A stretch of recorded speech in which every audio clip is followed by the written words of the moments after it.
The setting of the Great Junkyard is seen at the start of the film, where a man-ghost hunter named Cyrus comes on the scene. Cyrus had approached there for a major mission. Actually, he had come there with his entire team in search of a ghost. Cyrus was not only one on the mission, but he used to carry out his work with the help of his assistant, Dennis. Because Dennis was psychic, he had a power that he can reveal the information about anyone while touching him. It means that he could recognize the psychological state of anyone. Otherwise, he had the ability to sense the presence of ghosts. They collaboratively had caught 11 ghosts till now. Today, their mission included to capture 12th ghost. The ghost's name was Juggernaut, which was going to be captured by them. It was considered the mightiest ghost ever. Two persons are seen who had dislikeness towards Cyrus's mission to capture the ghosts. They forbid him of doing so. But Cyrus does not pay heed to them, and he moves ahead for his mission. Ignoring their said words, he begins to search for his ghost. And he makes his team members sprinkle the blood in the junkyard. And he also plays the recording of the magic words along with it. After a while, the ghost, Juggernaut, appears, hearing the chant. As being mightiest ghost, it starts ending everyone one by one, appearing there. Cyrus has brought a large glass box in order to imprison the ghost, where the different magic words and spells are stated on its sides to imprison the ghosts. After killing all, Juggernaut eventually is imprisoned in that glass box, moving into it. But there was a malediction there, as there had created a commotion from the time he came there. The circumstance changed weirdly. Moreover, many team members had been killed, and Cyrus was also among victims. Yes, Cyrus was no more now. Afterwards, a family is shown including 5 members. The guardian of the house was Arthur, by name. There were Arthur's son, daughter and kid's nursemaid in the house. Arthur's wife was not there because she had scorched to death, and their condition of finances was also worst. As a result, Arthur was facing trouble to run the house.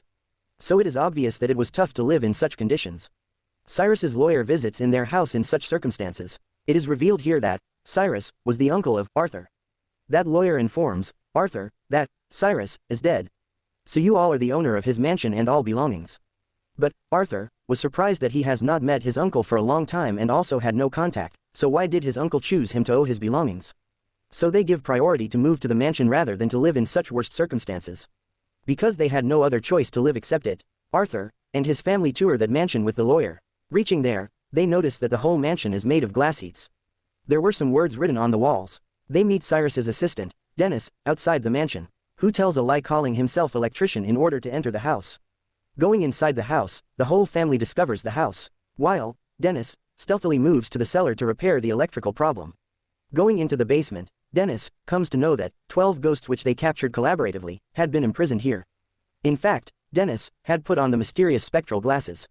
Consequently, he was seeing those ghosts. Knowing it, Dennis reveals everything to Arthur. He warns them, leave this place as soon as possible. And he also forbids him to sign the property papers. He also exposes along with it as who I am. But Arthur was not ready to trust in his told story. Then it is seen that lawyer moves into a room of a seller to take his amount of money. Actually, that lawyer was also familiar with the reality of these ghosts.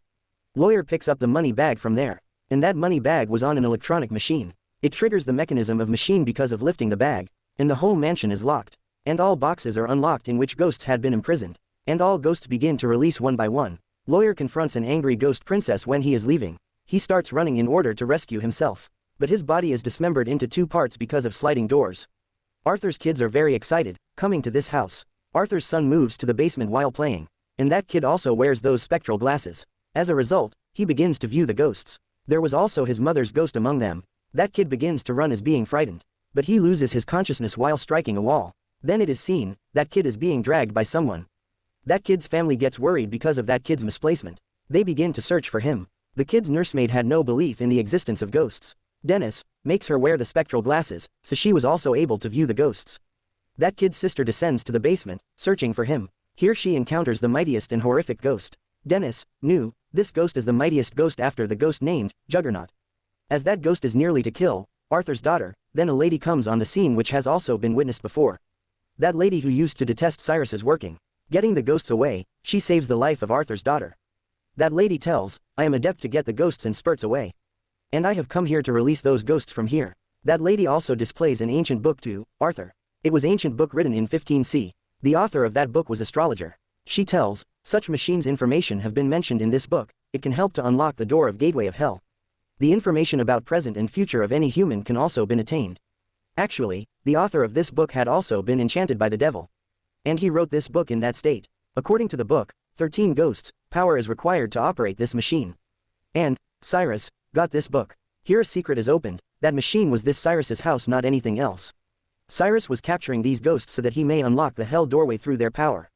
It was clear that strength of 13 ghosts was required. They had imprisoned 12 and one ghost was needed now. Hearing it, Arthur was not trusting in it. Arthur feels during this communication that Arthur's daughter has also been misplaced. All ghosts were attacking them, so they moved to a library to secure their lives. Because the library of that house was the secure place. Because there were the magic words and spells. That lady tells Arthur, your wife's ghost is also in this house, which has 4th rank among the ghosts. That lady informs Arthur, 13 ghosts are required to operate this house machine. Arthur's kids will be secured if he turns into 13th ghost after sacrificing himself. And all ghosts will be released. Because, the ghost at the number of 13 had a condition as he should be sacrificer. And he may possess true love. So, Arthur had to be 13th ghost at any rate.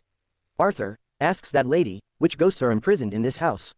That lady tells Arthur about all ghosts when he asks.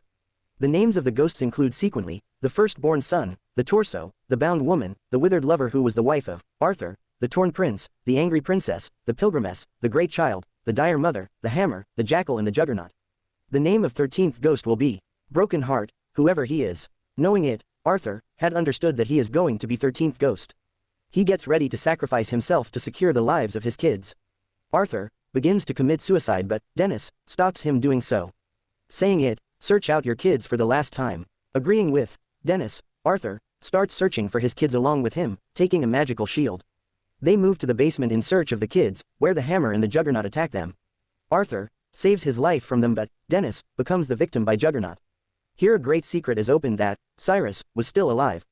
That lady and Cyrus are talking with each other. Actually it was conspired by that lady and Cyrus. Cyrus pretended himself dead so that Arthur may be compelled to sacrifice himself, bringing him here. So he had bound his kids somewhere after abduction. That lady was disliking all doings of Cyrus. She says to Cyrus, stop doing it all. But Cyrus kills him, ignoring her words. Because 13 ghosts had completed now with the death of that lady. So the machine is operated. And Cyrus gathers all the ghosts after the activation of the machine. And they all ghosts stand before the clockwork device. And the machine starts gradually. Cyrus had placed Arthur's kids in the center of this device. Coming there, Arthur begins to sacrifice himself in order to save his kids' lives. At the same time, he glimpses Cyrus. Arthur becomes aggressive seeing Cyrus alive, and he attacks him. Contrarily, the kid's nursemaid interrupts the machine's control, going there. So machine begins to damage. All ghosts start to free one by one with the breakage of machine. All ghosts together attack Cyrus, and they throw Cyrus in the center of that revolving device. As a consequence, Cyrus is dismembered into various pieces, and he is dead. Meanwhile, Arthur also encounters his wife's ghost. She says, save the kids. Arthur gets an approach to his kids. Arthur was safe and sound along with his kids. That machine was completely broken now. Getting free, all ghosts begin to leave that house with the breakage of the machine. Arthur again glimpses his wife's ghost, who has disappeared immediately, expressing her endearing words. Arthur's family is secure and they all come outside from there safely. And this movie completes here.